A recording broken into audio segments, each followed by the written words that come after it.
Assalamualaikum warahmatullahi wabarakatuh.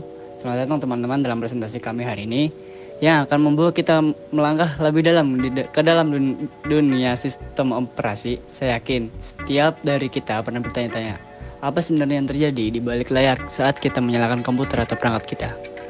Saat kita membuka laptop atau smartphone kita terhubung dengan suatu sistem yang mengelola segala sesuatu dari mulai pengelolaan memori hingga menjalankan aplikasi-aplikasi yang kita cintai. Hari ini, kita akan memecahkan misteri di balik layar dan menjelajahi bagaimana sistem operasi bekerja, bagaimana mereka berinteraksi dengan perangkat keras, dan bagaimana mereka memungkinkan kita melakukan begitu banyak hal dengan perangkat kita. Jadi, apakah kalian sudah siap untuk menggali lebih ke dalam inti yang membuat perangkat kita berfungsi? Mari kita mulai perjalanan kita ke dalam sistem operasi.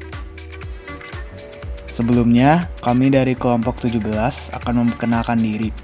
Halo semua, nama saya Muhammad Faris Al-Fakih dengan NIM 10202237372. Halo semua, nama saya Muhammad Rian Ramadan dengan NIM 1020223304145. Saya Muhammad Altafa Rajab dari NIM 10202230422. Nah, di sini kita akan membahas 4 subbab, yaitu dengan yang pertama ada apa itu operasi sistem, yang kedua ada jenis penerapannya yaitu Android OS, yang ketiga ada kelebihan dari Android OS, dan yang terakhir ada kekurangan dari Android OS. Pertama-tama, kami akan membahas apa sih sistem operasi atau operating system itu.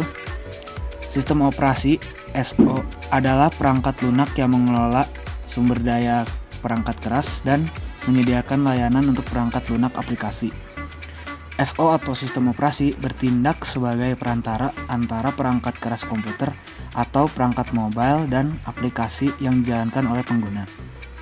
Fungsi utama melibatkan manajemen memori, penjadwalan tugas, sistem file, antarmuka pengguna, dan kontrol perangkat keras.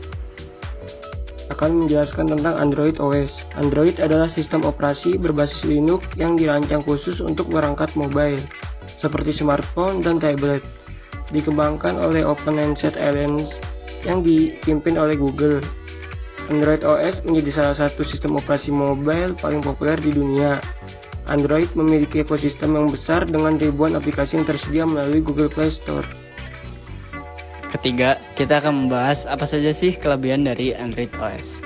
Yang pertama ada sumber terbuka atau open source. Android adalah perangkat lunak sumber terbuka, yang berarti kode sumbernya dapat diakses oleh siapa saja. Ini memungkinkan pengembang untuk membuat modifikasi dan menyesuaikan sesuai kebutuhan. Yang kedua ada dukungan aplikasi. Android memiliki toko aplikasi yang sangat besar, yaitu Google Play Store, yang menyediakan berbagai aplikasi untuk berbagai keperluan. Yang ketiga ada customization. Pengguna Android dapat menyesuaikan antarmuka pengguna, widget, dan bahkan mengganti sistem operasi sendiri dengan modifikasi yang sesuai. Dan yang terakhir ada dukungan berbagai perangkat. Android dapat dijalankan di berbagai perangkat, tidak hanya smartphone dan tablet, tapi juga pada perangkat lain seperti smart TV, smartwatch, dan perangkat IoT. Dan terakhir, setelah kita membahas tentang kelebihan, kita akan membahas tentang kekurangan dari Android OS. Fragmentasi, karena Android digunakan oleh berbagai produsen dengan modifikasi yang berbeda-beda. Ada tingkatan fragmentasi yang sangat tinggi. Hal ini bisa menyebabkan kesulitan dalam menyediakan pembaruan perangkat lunak secara konsisten. Keamanan, karena sifat sumber terbuka dan keragaman perangkat, Android bisa menjadi target yang lebih rentan terhadap malware dan serangan keamanan. Kinerja variabel adalah sesuatu kinerja Android dapat bervariasi antara perangkat karena berbagai spesifikasi perangkat keras yang digunakan oleh berbagai produsen. Berikut merupakan penjelasan singkat mengenai operating system atau sistem operasi beserta salah satu contohnya penerapannya. Sekian dari kelompok kami, kurang lebihnya mohon maaf. Wassalamualaikum warahmatullahi wabarakatuh.